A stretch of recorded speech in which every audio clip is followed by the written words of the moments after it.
Welcome to our podcast. This is another recorded episode of Stay Classy San Diego, with video production and studio provided by MaxLux Media, sponsored by Dorada Nutrition, with your host being myself, Steve Wire, a freelance reporter. This podcast is dedicated to fostering quality dialogue surrounding all things local policy related in North County, San Diego. Join us weekly as we interview political leaders, analysts, professionals, and community members on issues ranging from homelessness to housing density to elections.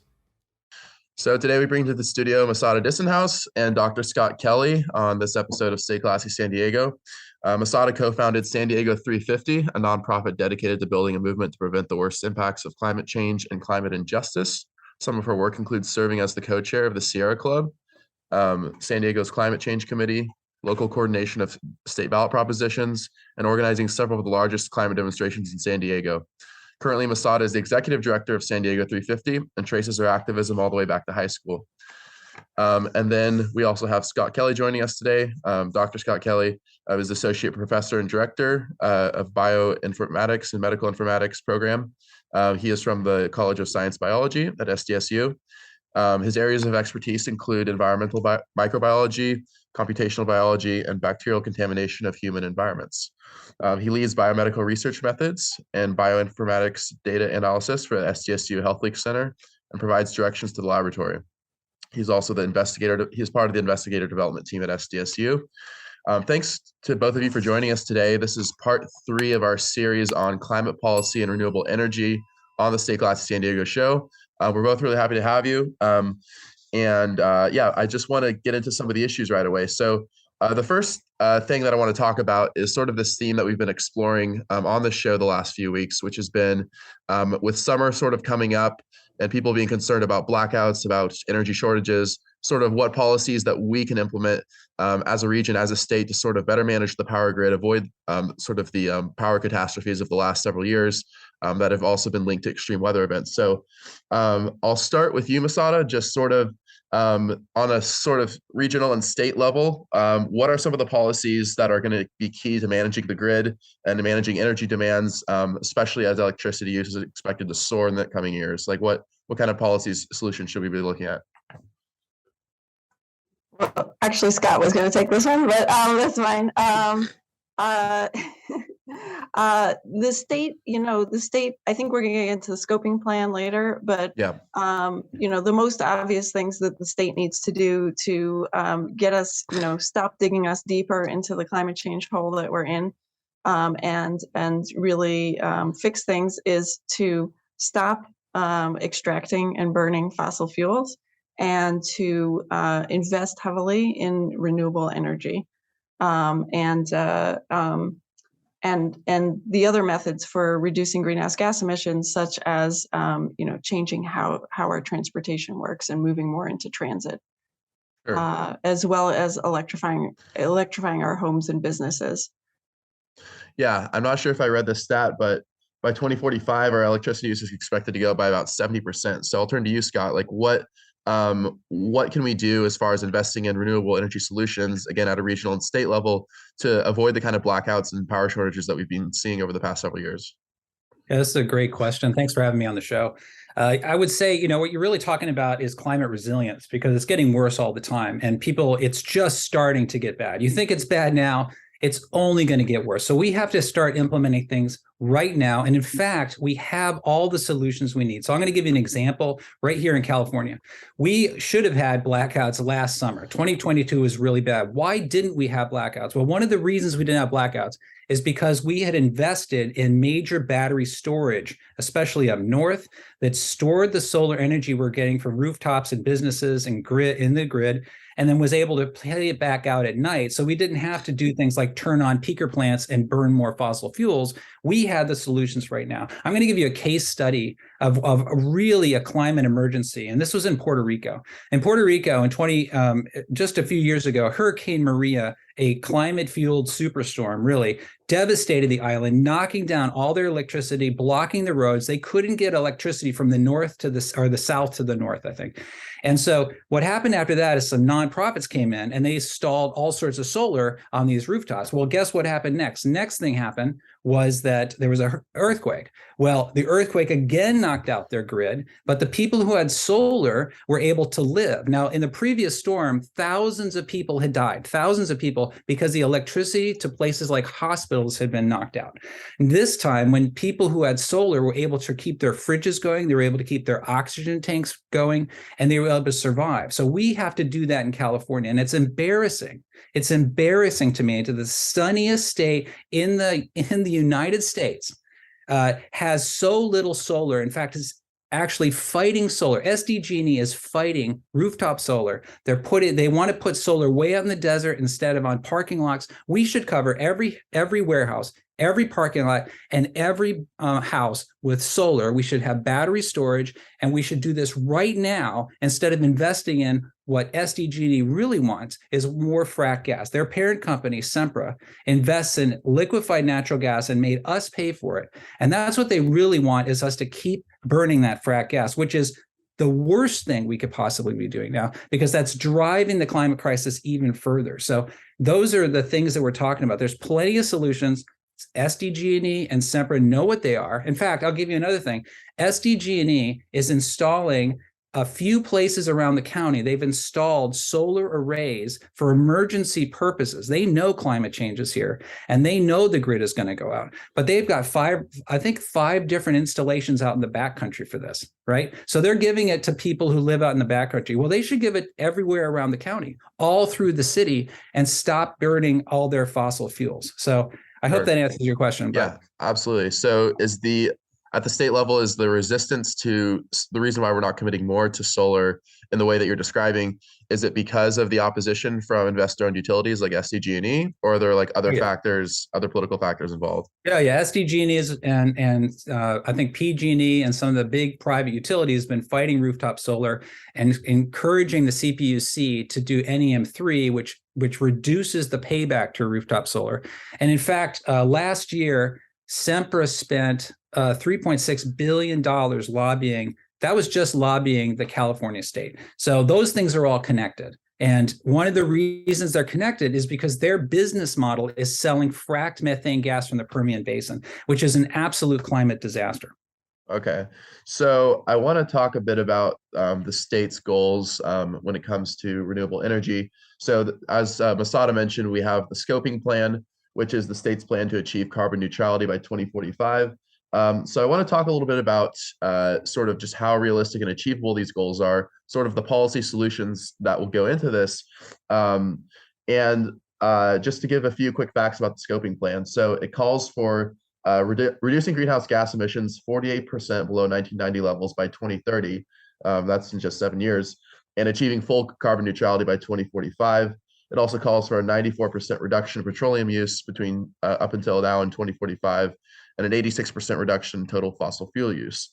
To meet the plan's targets, state officials project that California over the next 20 years will need about 30 times more electric vehicles, 6 times more household electric appliances, and 4 times more wind and solar generation capacity. So Masada, I'll turn to you.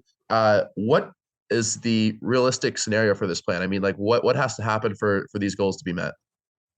I think the biggest thing that really needs to happen for these goals to be met is for politicians in California to get a spine and stand up to the oil companies and the utilities and implement as Scott was saying earlier, implement the technology solutions that we already have on hand, and stop chasing these hypothetical pie in the sky things that don't work, like carbon capture.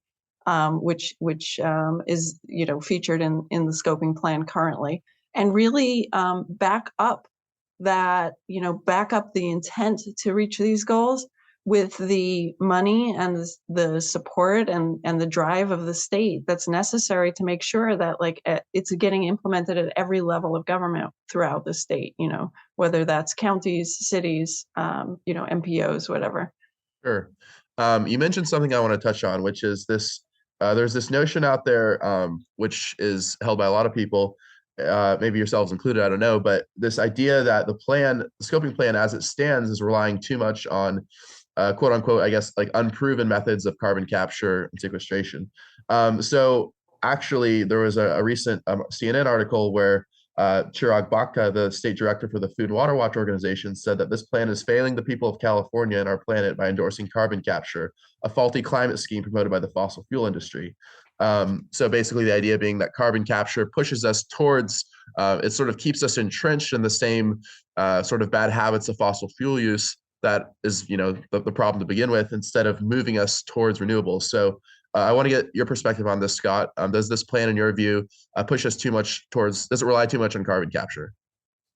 Yeah, carbon capture and storage, so-called carbon capture and storage, is really a false solution. And it's really a delaying tactic by the fossil fuel companies. And I have a lot of evidence. You said whether it's been proven or not. Well, it's been proven not to work.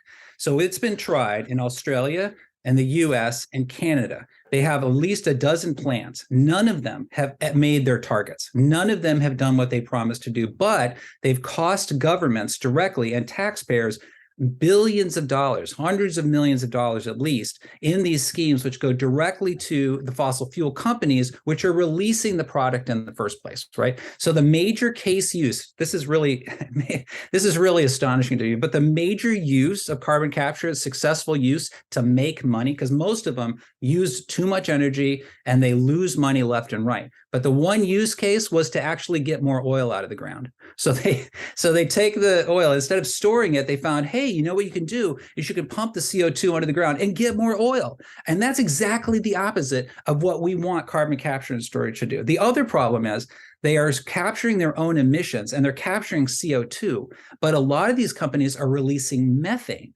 It doesn't capture methane. Methane is 86 times more potent a greenhouse gas than CO2. So you're burning gas, you're leaking gas all over the place, methane gas, and you're capturing a small amount of CO2 emissions that's negligible, and pretending that you're doing this, it's going to be this miracle thing, which is really just going to allow you to burn more frack gas and burn more oil. In fact, I'll give you another solution that I would like to see, which is to actually cap the leaks of methane at the source. I don't know if you know this, but there are leaks, massive leaks going on all over the United States. And one of them in the Permian Basin is a 2-mile long plume of methane that is leaking constantly out of the ground. Why don't we just cap that? That'll do more than all the carbon capture and storage. Or here's another one. There was a leak in Pennsylvania recently that released 1 billion metric tons of methane. So we could see that from space, but nobody did anything about it except it poisoned the local communities. If you had capped that leak, you would have capped the equivalent of 86 billion metric tons of CO2. So we have, these are massive numbers that are being completely ignored because we're pretending to do something, which is really just enriching the fossil fuel companies. There are great solutions out there, and this is not one of them. Sure. I'll just bring up another fun fact. There was a 2019 study from Stanford that found that coal plants equipped with capture offset only 10 to 11% of emissions produced over 20 years, despite the goal of 85 to 90%. So just thought that was interesting. There's also the concern about storing carbon dioxide underground, which has to do with affecting fault lines and some, potentially causing seismic activity. Masad, I'll turn to you. Go ahead, Scott. Please. No, go ahead, Scott. Well, I had some more physics about that because CO2 is a colorless, odorless gas, right? And if you store it, if it leaks, you can't smell it. It can actually get rid of the oxygen in a vast zone. So leaking is a problem. But if you pump it into water, it actually acidifies water, right? So that's not good either. So anyway, I didn't mean to interrupt, but those two things should be pointed out. Masada, please. Yeah, go ahead. Sorry, what was the question? Oh, just just following up from Scott's points about carbon capture, just your thoughts. Yeah, I mean, I pretty much agree with everything Scott said. I think that that carbon capture is basically the oil and utility industries following the tobacco playbook, where first they outright denied that climate change was happening, even though their own scientists were telling them that it was happening. And then they moved to misinformation and delay tactics, basically. And this is just a big delay tactic. It's not going to actually do us any good. It's going to cost us a lot of money, like Scott said. And it's basically preventing us from investing that money in the solutions that have been proven to work, like renewable energy, decarbonization, transit, et cetera. Sure. When it comes to the conversations about this idea of, like, when we're talking about the scoping plan and state goals, I want to just localize this a bit and look at regionally, San Diego. So one thing we've seen in the past few years is the rise of CCAs, community choice aggregators, organizations that offer essentially a public alternative to traditional power, investor-owned power utilities. So the idea being that you still have the power companies do all of the transit, all the infrastructure for the delivery of power, but that you have actually municipalities coming together and jointly purchasing power for the region. And so in San Diego, we have a few of these. We have SDCP, we have the Clean Energy Alliance, which we talked about on one of our last episodes. So I want to get your guys' thoughts on CCAs, sort of just, I guess, what do you think? I'll start with you, Scott. Like, so what do you think of like CCAs, like as far as what we've seen so far? Like, is this like working? Is this providing the level of commitment to renewables that we need to see regionally, or can more be done? So I think they're a positive development. That's my opinion, and they are bringing renewable energy online for people. I'm part of the CCA. I've signed up for it. I think the problem as a full solution is that they still have to use the transmission lines of the private utility companies. So we're still paying a fee. They own it and they can manipulate it. So we really need an independent public utility to make sure that we have democratic control over that. If we keep going with the private utilities, they're going to keep doing things like, hey, they ran out of money, so they're going to jack our rates up 114% for gas prices. Or they decide that they don't like the CCA so much, they don't like the competition. Well, they're just going to charge more for transmission. And if they keep doing that, if we don't have an independent source and we can't control it, we don't have a public utility in the end, they're just going to be able to keep manipulating prices and making us even worse, pay for their fossil fuel infrastructure. They made us personally, San Diego ratepayers, pay billions of dollars for their liquefied natural gas infrastructure so they can package it for sale around the world. That gas doesn't come to us. It goes all the way around the world, increasing global warming and raising our prices, and also preventing the shift to renewable energy. So we really have to think of separating that so we're not funding our own demise. Yeah. Asad, I want to turn to you. So Scott sort of touched on this problem, which is that, at the end of the day, even with CCAs, SDG&E, the public or the investor-owned utility companies, they still call the shots at the end of the day. They still control the rates. But there's this sort of concept of public power, which is an alternative even to CCAs. Sort of explain like the notion of public power to people who aren't familiar with it and how that could work. Okay. First, I just want to say that that I think, following up from Scott, that the important thing here is that the control of our energy systems and where we're buying our energy from and what type of energy we're buying, et cetera, needs to be in the hands of representatives who are acting in our interests, not, in the interests of private companies that historically have put their profit over people and our environment.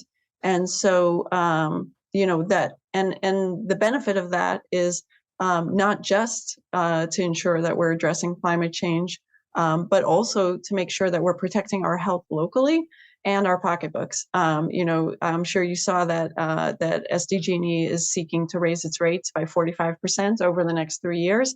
And I'll just mention, I don't know when you're going to air this, but next week on Thursday, there's actually a couple of opportunities for people to weigh in on those rate changes. CCAs actually do set their own rates. I mean, the utility rates influence them to some extent. And of course, everybody has to pay for the transmission lines that are set by the utilities, but the CCAs do set their own rates for the energy use. Public power is a different alternative than community choice energy, where the city or the county basically owns all the transmission lines and the power generation, the local power generation, and makes all of its own decisions. So it's municipally owned at that point. And And this is a very proven technology. Cities like Sacramento and parts of LA have municipal power, and they're paying a hell of a lot less than we are for our energy right now. Sure. Just out of curiosity, you said Sacramento and parts of LA, has public power been implemented like anywhere else in the US? Like, are there any other examples of this we can point to of like where this succeeded? I would say yes, but I don't know them. Scott, do you know? Do exist around the United States. Some of them used to exist and they were taken over by they would have been privatized. And then they got a lot more expensive every time. But they do exist. I could look up a list of them for you. But by and large, I'll tell you what they are. They are cheaper. Like, one thing you can say about all of them, they operate in kind of different ways, but all of them are cheaper. I mean, SMUD is half the electricity rates that we pay. And you know who lives up in Sacramento? Politicians. So, that's an interesting fact. Like, they're not seeing the rate increases that we have. And if they have a problem, they can go right to the public power and say, cut that out. So I'd be happy to look up a list of them, but they do exist. They just don't have as much say because they don't pay politicians and they don't pay propaganda and they don't pay all this to say how great they are everywhere and force their way into the conversation. And, I mean, SDG&E gives to everybody. It's crazy how much of our money they give to people. Sure. Yeah, we were going to say something? I was just going to say that, they might say, well, that money comes from another pot. But if they didn't have us, the ratepayers, to pay for their profits, there's no way they could afford to pay all the politicians. And the fact is that the public utilities are nonprofit, which means that they are not going to charge you that extra profit margin to give to their shareholders. That profit margin can be reinvested in renewable energy or into anything, or it could be given back to the workers. You could have unions in these as well, and they could get raises because the CEOs and the board of directors aren't making $100 million in a single year. 3 people in Sempra, which owns SDG&E, in 1 year made $100 million, right? So that money, that didn't all come from San Diego, but they take close to $3 million a day out of our city. Even if we could keep back like 500,000 a day, that could pay for everything. That could pay for housing, that could pay for renewables, that could pay for social, programs to keep people out of jail. It would be amazing what we could do with that money, but it's just right to the shareholders and to a bunch of yachts. Sure. And can I just mention one more thing on this? I just want to say that the community choice providers that we have in San Diego are something that we definitely supported, and we definitely want to see them succeed. And at the same time, the city of San Diego has already committed to a study to explore what municipal power would look like in San Diego, and how it would work economically and stuff like that. That is just getting started now, so we definitely want to both continue, and that is a couple of year study. So we definitely want to continue to see the community choice energy providers grow stronger and start investing more in local renewable energy, because that's something that takes time to develop. At the same time as we'd like to see the city explore what public power could bring, and either way, whether they end up deciding to go in the direction of municipal power or deciding to stay with the community choice, ensuring that we have more control over our energy, and that we're not getting taken advantage of financially by the utilities, and that they're not driving policy in the wrong direction. Sure. Just out of curiosity, so the switch to public power per se, how exactly would that work? Would that decision be made at the municipal level of we're going to take over these take over this infrastructure, take over the power delivery? Can that be done unilaterally, or how does that work? Yes, it can be. They have to have, I believe they have to go through approval steps at the state, but basically, yes, the city has the ability to do that, within certain parameters, in their franchise agreement with SDG&E. There's certain times when you can do it and stuff like that. But it's something that many things would not happen overnight, but there would have to be an orderly transition to make sure that people's power is available at all time, and everything gets moved over to municipal control. And obviously, if the city was going to take that on, they'd have to ramp up staff for that, and stuff like that. Hey there, San Diego. If you're on the hunt for a way to enhance your health, I have a great recommendation for you. Dorado Nutrition is a company that's all about helping people live their best lives through top-notch American-made supplements. Their expert team has crafted products to support a variety of health needs, from weight management to muscle building and more. And with ingredients like Vidosia agrestis and Tonkat Ali, praised by a well-known neurobiologist seen on the Joe Rogan podcast, these supplements could be just what you need to reach your health goals. And for a limited time, you can get 25% off your purchase by using promo code SD2023 at checkout. So if you're looking for a way to improve your health, Dorado Nutrition might just be the solution you need. Now, when we talk about CCAs, it's interesting. I had Joe Mosca, who's involved in a CCA up in Orange County. I had him on the show last week, and we talked about this idea of nuclear power, and specifically, nuclear power in California. We're keeping Diablo Canyon open for now, but at the same time, there's sort of this sense that state and regional leaders are sort of moving in a different direction, sort of leaving nuclear power behind. Like, for instance, with SDCP, I think it's only about 2% of the package of renewables that they purchase for that CCA. So it seems like, and that's something that has come up on the first couple of episodes is, nuclear power at the end of the day, has its pros and cons, but it is a clean source of energy, provides pollution-free power with no greenhouse gas emissions. And, it's not dependent on the weather like solar and wind. It's very efficient. And at the same time, there's concerns that people have over waste and over storage capacity, like where to store it and that sort of thing. So I want to get you guys' thoughts. Like, do you feel like we as a region, as a state, are moving in a different direction from nuclear power? And is this a good or a bad thing? Scott, I'll start with you. All right. So nuclear power is super expensive. I'll give you an example. So Ohio has had 2 nuclear plants that are going to be decommissioned. They just spent $1.1 billion of taxpayer money rescuing those 2 plants, right? It takes 30 years or something to create a new nuclear power plant. So if we want to get going on this, even if nuclear was perfect, which it absolutely is not, it's way, way too expensive to get these things going, and it's going to take way too much time. There is no nuclear power plant that just springs into being to make electricity. It has to be subsidized massively by governments. That's just a fact. And it not only is it not, people say it's clean energy. It is not renewable energy, right? So you have to dig out uranium out of the ground. You've got to ship it across the country. Then you have to deal with all the waste, which nobody has a solution to. Nobody has a solution to this, right? And if you look at where nuclear is dug up, you should watch the film Nuclear Savage, because this film is in indigenous land, and uranium has poisoned a lot of people out there, and they've left massive tailings of uranium sitting next to rivers over time. So this is not a completely clean solution. Is it more clean than coal?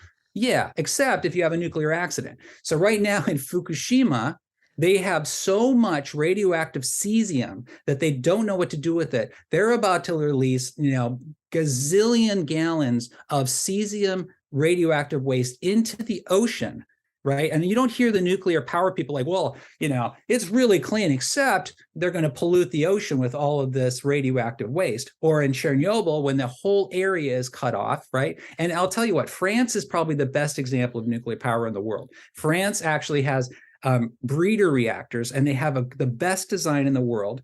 But here's the problem. France is running out of water because of climate change. The drought is so massive. And how do you cool your nuclear power reactors? You cool it with water. Well, we're in droughts in California. Now, we had a lot of rain recently, but we had a drought that was the biggest that we've seen in 1,200 years, right, historically.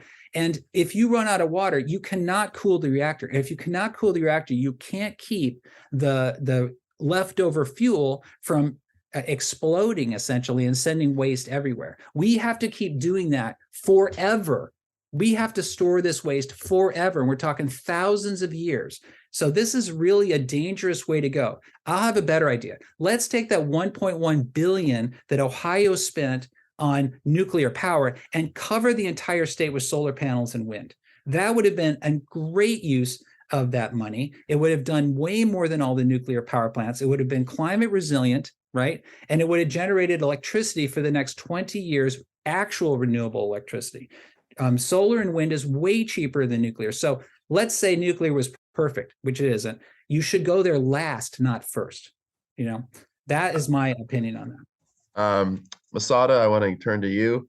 I do want to make a couple of points just to give some gentle pushback from the other side, since it's the nuclear power does have a lot of advocates. So the thing is that there has, to my knowledge, not been an actual instance of radioactive release causing harm in California. The other thing is that high level waste is transported in casks that typically don't leak or haven't been breached. So there's kind of this argument from the other side of saying, like, we have safe methods to transport nuclear waste. We have safe ways to dispose of it. Is it more of a problem of people not wanting it in their backyards than it is like an actual problem of safety? So that's sort of the pushback I think people from the other side would give. Masada, what are your thoughts on the nuclear power and particularly the problem of nuclear waste that Scott lays out? Well, with nuclear waste, I guess I would ask the proponents how comfortable they'd be having that nuclear waste in their backyard. If you ask the people in San Clemente, I think in general, they will say, no, we don't, we don't want this here, but just to return to what Scott was saying, I think the biggest issues around nuclear really are the fact that, like, to build out new nuclear, which just takes so long, we need to be implementing solutions right now, and that's not nuclear, right? We're trying to hit, like you said earlier, goals by 2045, net zero goals by 2045. We can't even build one power plant in that, nuclear power plant in that time. What we can do is we can build out solar and wind and geothermal and other things that are easy to build, right? And will be operating immediately and without any of these safety concerns. So sure. Sorry, we think it's mostly a distraction, honestly. From there's been I'll just say, like, a recurring theme for us here today is that there's been this big effort, generally from the oil companies and the utilities to delay on implementing climate action, right? Like, we understood what the scientific problem was around the time I was born in the late 60s, and we essentially didn't take any action on it until very recently, like in the last 10 years. And the longer we wait to implement the things that work, that we know work, like renewable energy and conservation, et cetera, the more extreme, measures we have to take to be able to get to a safe level of carbon dioxide in the atmosphere. So the first thing needs to be, we need to implement the solutions we have now, right? Like, we cannot wait any longer. Sure. The other thing I want to point out, and then I'll turn back to you, Scott, is that just for your context, the state, or California, has a moratorium on the construction of new nuclear reactors implemented in 1974. So it's not like we're talking about building new nuclear power plants. I don't think anyone's like thinking along those lines. Like, it's not going to happen anytime soon. But Scott, you looked as though you wanted to say something when I was talking earlier, like sort of just the arguments that nuclear power is efficient, that it's clean, that it's very safe, that it's very effective. Why aren't we investing more in this? You sort of seem to put out this view that it's more of a distraction, as Masada said herself, like, it's more of a distraction. It takes too long. Do you think that, like, as a state, and really, like, do you think that as a state we're kind of moving in a direction now where nuclear power is going to be eventually phased out, and is that a good thing in your view? Yeah, so this is really not something that I think we should spend a lot of time on, because we have solutions that are way cheaper. Like, the money is so expensive to do nuclear. That argument, if you just did a cost benefit analysis of what the state should do, you'd be like, oh, solar everywhere, solar now, battery storage, boom, boom, boom, right? We could do that in a year. And so that should be our number one goal, is go renewables, is deal with transportation. Those are actually the most efficient and cost-effective and renewable ways to go. You could talk about nuclear. I'm not an expert on it, but if you just want to get things done right now, this is what you would do. And sure. I think that's having these discussions about it. Those nuclear power, they have their advocates, they have their think tanks, they have all that stuff. They're going to push for this, but they never say, well, really, let's do a cost benefit analysis for renewables. Renewable is going to kick their butts. Absolutely. Sure. I want to talk a bit, just like zooming out, about well, actually, still keeping the conversation on San Diego on a regional basis, but for the last several years, we've seen sort of, I think it's safe to say, a rise in extreme weather events across California. I think even San Diego County has been affected by some of these events. We're seeing the wildfires getting worse. We're seeing, these huge seasonal mood swings, you could call it. Like, it's just, we're getting to a point now where we're sort of expecting these environmental disasters. And for people in San Diego County, in our region, for local listeners, who might say, climate change, it's affecting other people, but like, how is climate change really affecting people in our county, and what are the effects that we're seeing climate change now have on our communities here locally that we should be concerned about? Either of you? Yeah, Masada said I could go first. So okay. I talk about this a lot, and I'm going to talk about worldwide. As you said, people are like, well, it's somewhere else, but of course, we're all interconnected. This is a global system. We get our food from all over the world, right? So if you're thinking about you think inflation is bad now, wait till there's a food crisis and your costs of food double. You'll see real riots when that kind of thing happens. So first of all, we are interconnected with the world. Right now in Argentina, they're having a brutal heat wave they've never seen historically. They've never even dreamed to see this. They already have $14 billion of export damage to their crops. Some of those crops come to us, so that's going to make it more expensive. They have an economy that's collapsing. They have 100% inflation. You think our inflation is bad? There is horrific. They're having animals die and wildfires. We also have all those things. California has wildfires. We've had a drought that pretty much wiped out the Sacramento rice crop.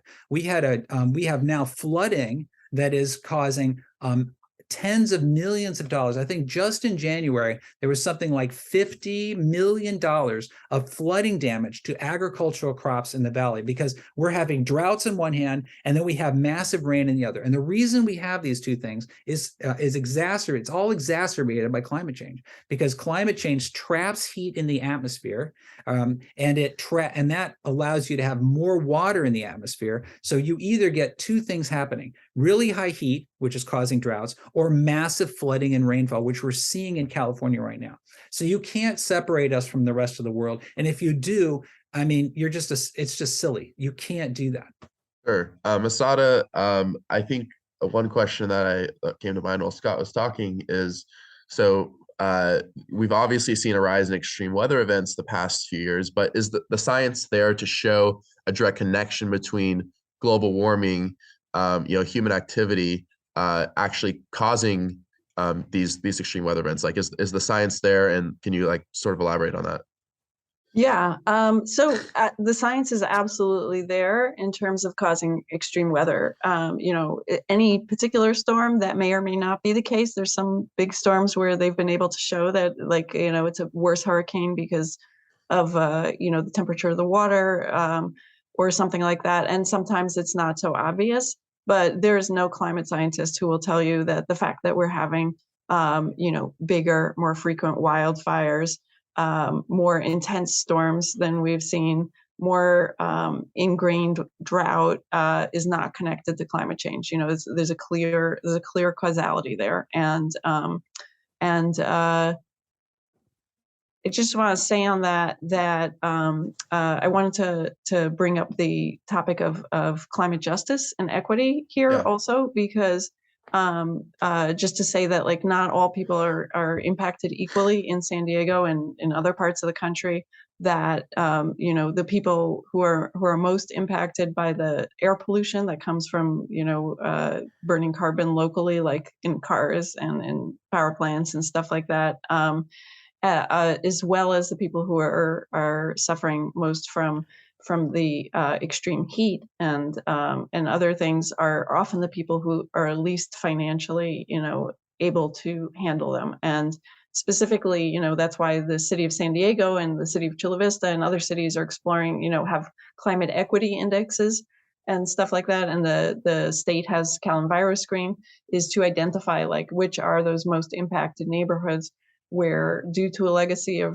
racism, redlining, economic injustice, and these are primarily communities of color, are seeing, greater impacts while being less capable of just avoiding some of those impacts the way that wealthier people can do. Sure. Yeah. And I do want to talk about climate equity some more. And that's a huge part of San Diego's climate action plan, actually, that was recently implemented, which I don't know if you guys want to talk about that at all. But I want to turn to you, Scott, sort of same topic of, we're seeing this rise in extreme weather events, but just to, combat the skeptic who might say like, hey, where's the science? Like, where's the connection?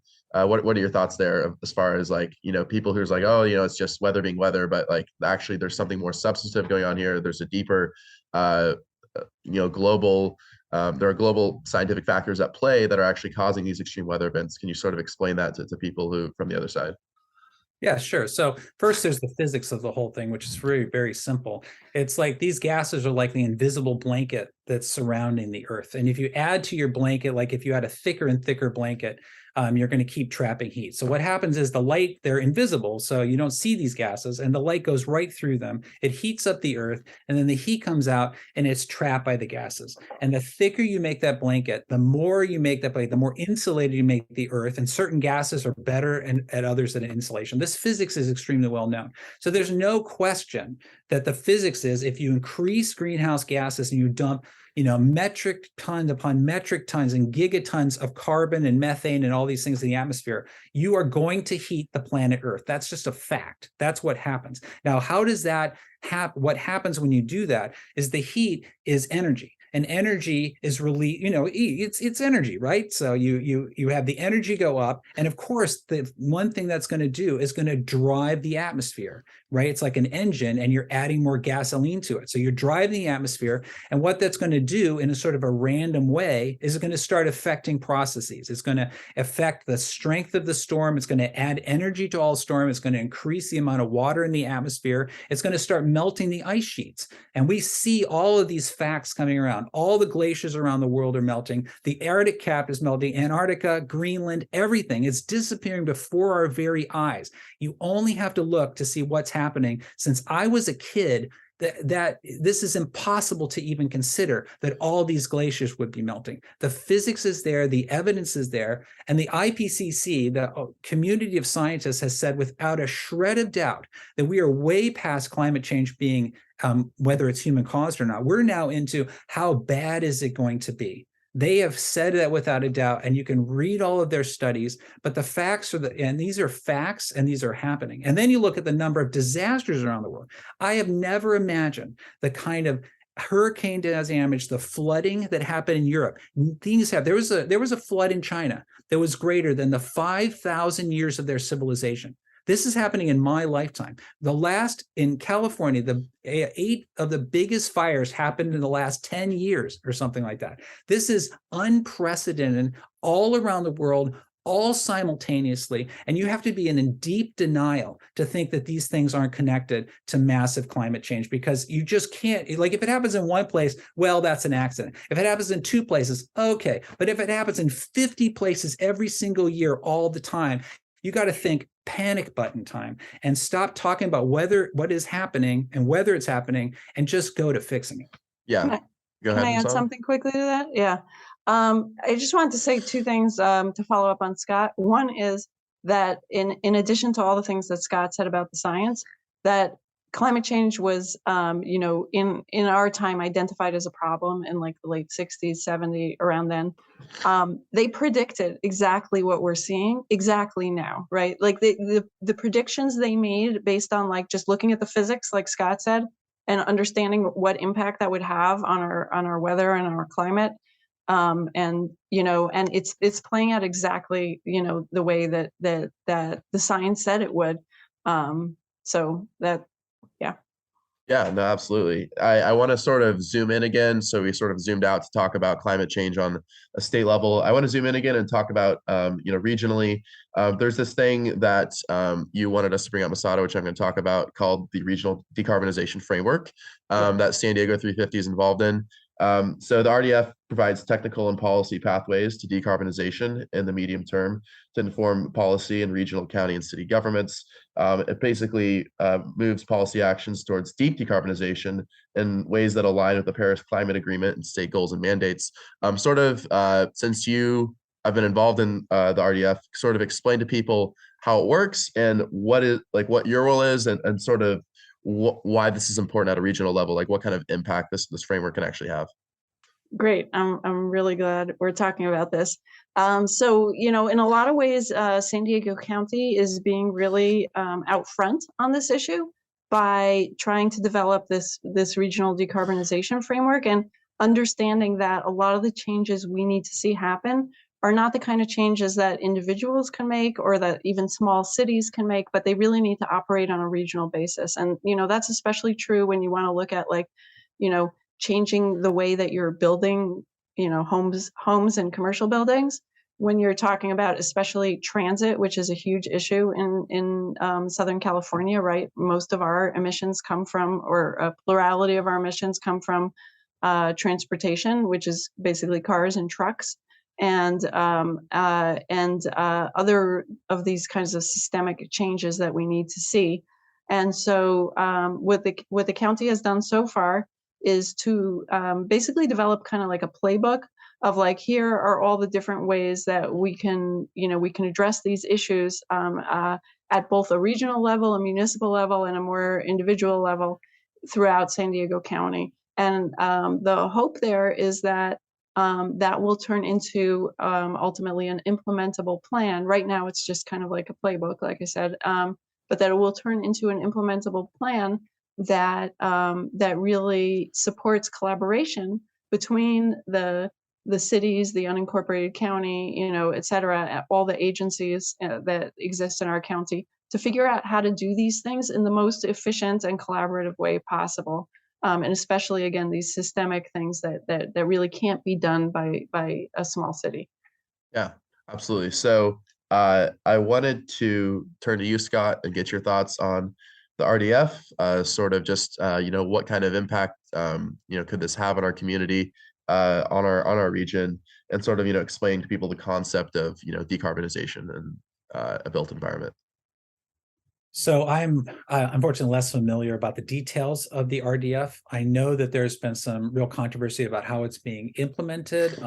My understanding is that that it could have a really good impact if it implemented correctly. It could really help local communities. I mean, we have to think about how hot it is in some of these places in, say, El Cajon, or in the, around San Diego, where people are living, often people who cannot afford to have heavy air conditioning. So there's some real benefits for some of the stuff we're doing. But I would hope that what they would implement was local solutions within San Diego. We're talking about rooftop, we're talking about parking lots, we're talking about battery installations, we're talking about giving people the tools to keep their houses cool, or during these really, really hot summers, which is really a disaster. It's really going to be heat stress, and it's going to hurt people who have a lot of health problems at the very minimum.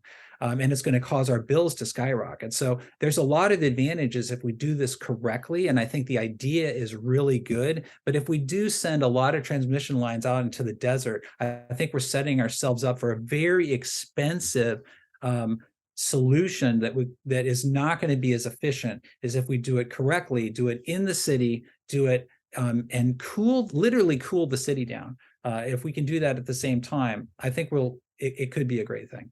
Yeah. Masada, you look like you're about to say something, or? Yeah, I just wanted to add one thing, which is I also think that, one thing that we've really seen that is a big boon to climate action in the last year or two is the availability of money from the state and the federal government.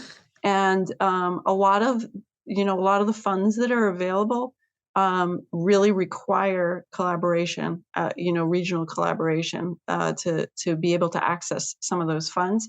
And so I think that's another driver also, is we want to be able to access that money to have green jobs here, quality, union green jobs here in San Diego, and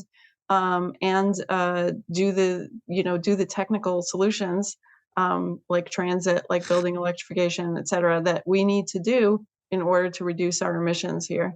Yeah, absolutely. Something that I think this segues into the final thing I want to talk about briefly, which is San Diego's climate action plan, which I know we're not necessarily like, experts on here, but I'm certainly not an expert. I'm sort of familiarizing myself with the plan. I think it's like 300 pages long, but basically the main thing is, net zero GHG emissions 2035 goal.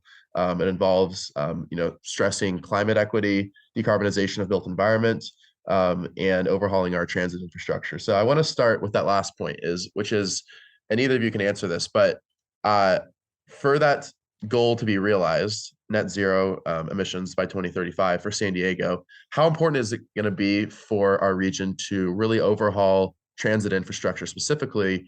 And what are some realistic solutions that we can be advocating and fighting for along those lines? I can start on that one, if that's okay. Yeah. So yeah, I mean, changes are going to be required. Averting the worst impacts of climate change. We're already experiencing them, so I never want to say avoiding them altogether, but is going to require us to change how we get around, how we build houses, etc.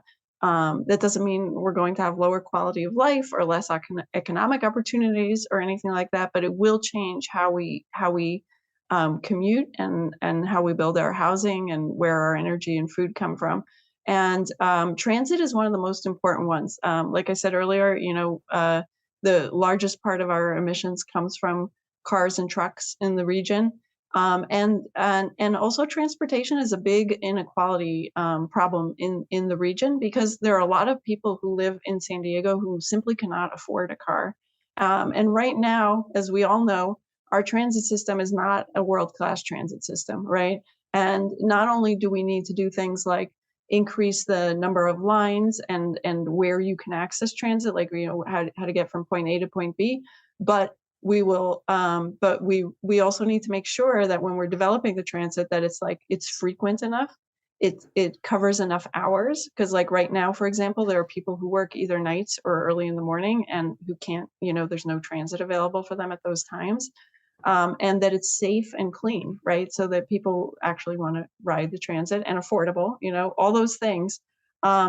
One area that, and so I'll just say, we belong to a group called the Transportation Equity Working Group in San Diego, which really promotes transit use, and we see that as a win-win for people. One other solution that we've been working on in particular that we think will be important in our region is called microtransit, and that's just kind of using electric vehicles to solve what's often called the last mile problem, which is to make sure that people can get either from their house to the nearest transit station, or from the transit station to their job, or whatever. And so that's something that we're interested in exploring too, to make sure that transit is truly accessible to everybody who wants to use it. Yeah. Scott, I want to ask you, do you agree with Masada that sort of for San Diego to realize the goals of the climate action plan, that this has to involve a bigger commitment to public transit? And what could that look like for you? Oh, 100%. I take public transit a lot. And I've seen some really amazing improvements in some of the lines that I take. I mean, obviously the trolley extension is really great. Loads of people are taking that. I've seen the extension to San Diego State. Kids are taking that, which keeps them off the road. The bus lines have been more frequent and easier to take. I didn't even check a schedule anymore for some of the lines, but that doesn't happen everywhere. So I would like to see an expansion of that, expansion of more rapid lines, expansion, because this will get people to work a lot faster. It'll make our economy more efficient. It'll help working people, especially because they get hit very hard with very expensive car fees and insurance, and the price of gas, which keeps fluctuating, all the time. All of these things will help make the rest of San Diego a nicer place to live, make it easier to afford this extremely expensive city. And frankly, public transportation is so much more efficient than having all of these cars on the road. In fact, by taking more public transportation, we're actually freeing up the freeways, and we can have fewer freeways. We can't even maintain the roads we have. We have paved so much of San Diego, and so much of it is falling apart. That costs the taxpayers money, but you don't need to spend that nearly as much if you have good public transportation transportation like trains and other things like that. So it's just a huge win for everybody to go after public transportation. And, it's just been fought. I mean, it's, I don't see any other reason why you wouldn't do it. It's absolutely the most efficient thing we could be doing, and equitable thing we could be doing. Sure.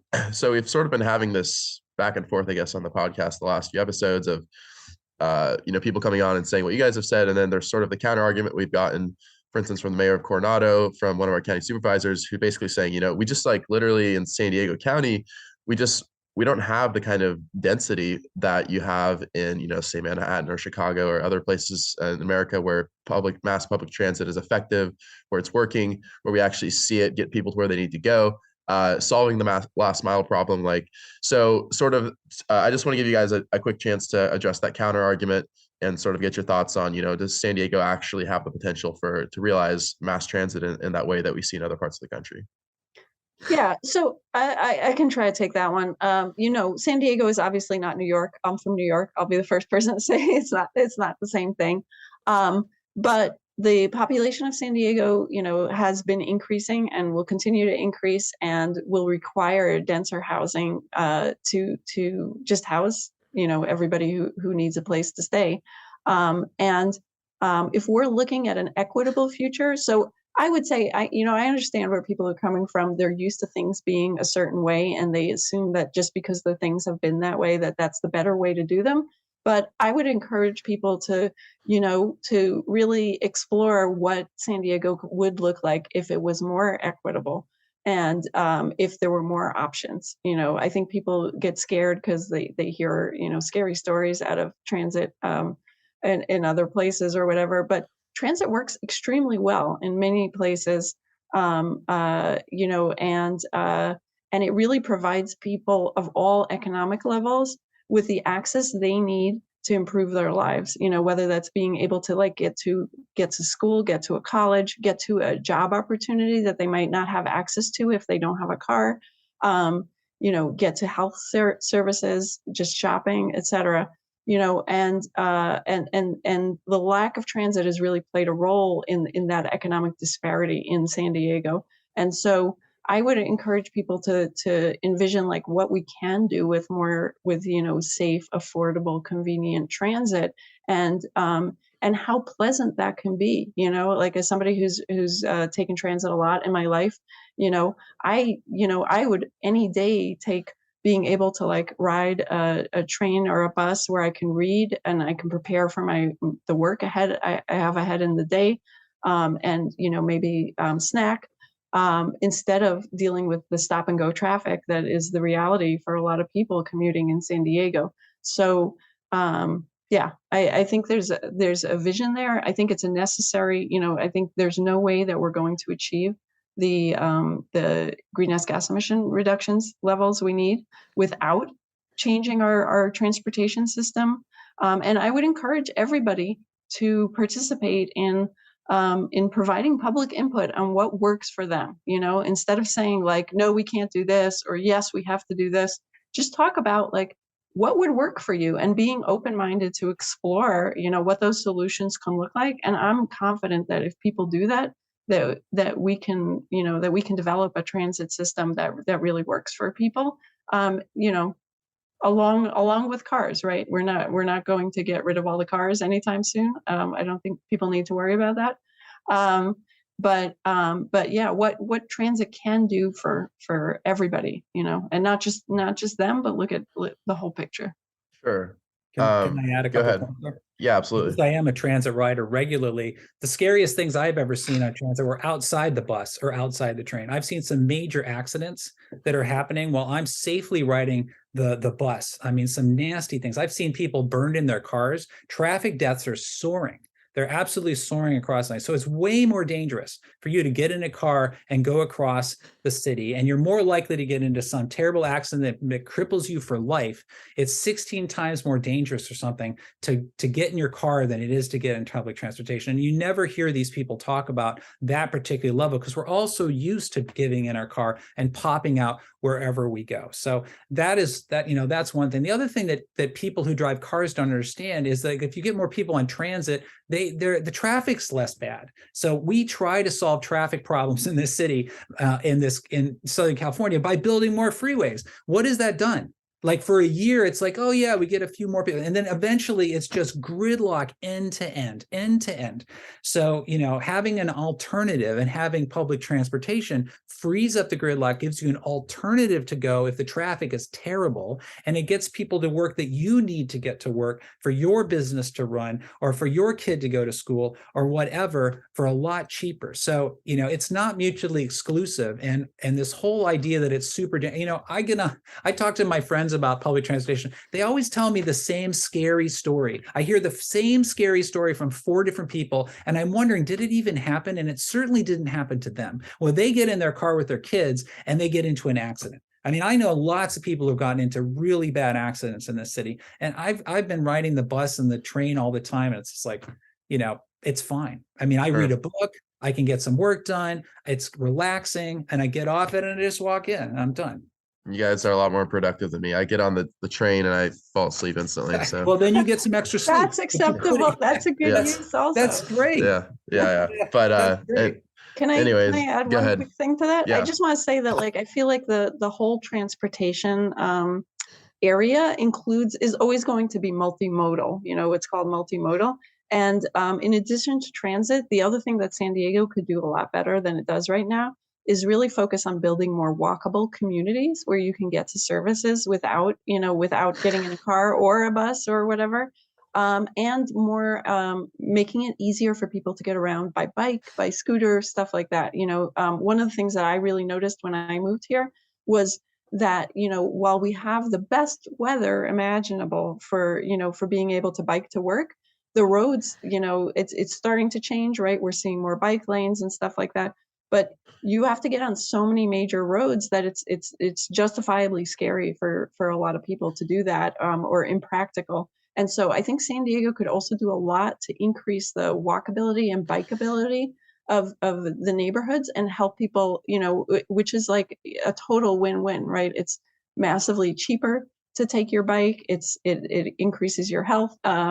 It's just a really positive thing. And I'm not saying, it's for everybody. I think that's why we're always going to need these different options. But for people who want a bike, making it possible for them, or be able to walk to services. Absolutely. And you touch on something that I want to bring with our very last point before I let you guys go is we've kind of been touching on it throughout the conversation, but it's a huge part of San Diego's climate action plan. And that is this concept of climate equity, and specifically, focusing on putting resources towards mitigating the worst impacts of climate change on those who tend to be most affected by it. Now, if either of you can answer this question, but basically, for people who are just unfamiliar with the concept, like what is this notion of climate equity, and like why does it matter for us at a regional level? Scott, you want to? Yeah. So climate equity is the idea that the impacts of global warming or climate change are going to disproportionately fall on people who are least able to weather that storm. And so, as classic instances, there's a neighborhood that we've been going to where there's some of the highest pollution in San Diego.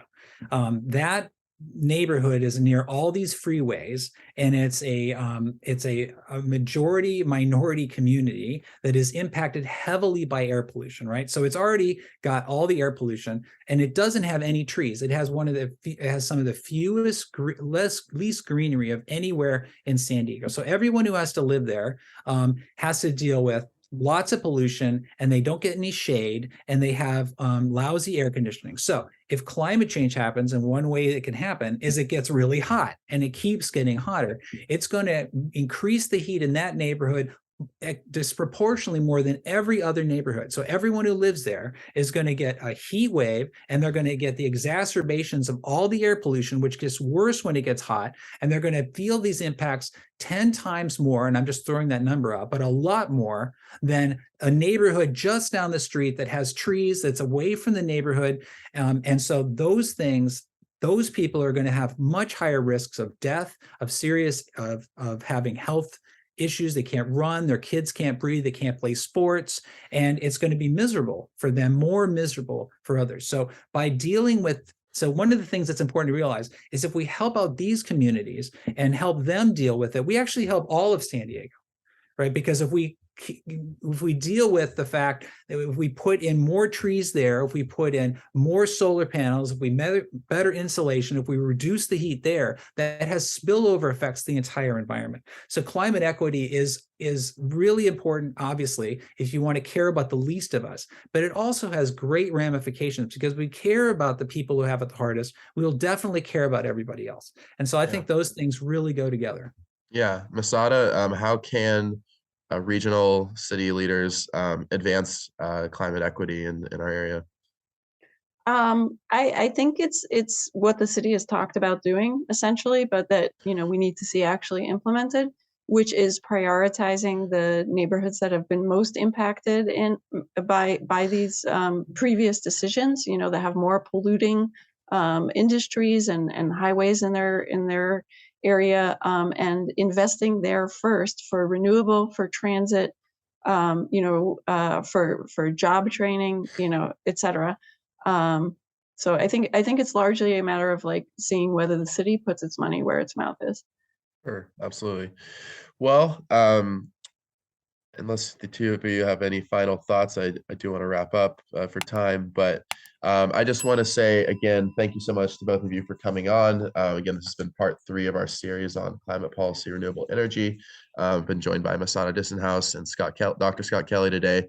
Yeah, thanks so much for coming on. I thought this was a great episode. I thought we covered quite a bit of ground, so I appreciate your time. Yeah. We really appreciate you inviting us. Thank you. All right, great. So great process, podcast and great questions. Yeah, really absolutely. It was fun to talk. Yeah, absolutely. All right. Stay classy. Stay classy. That's a wrap, guys.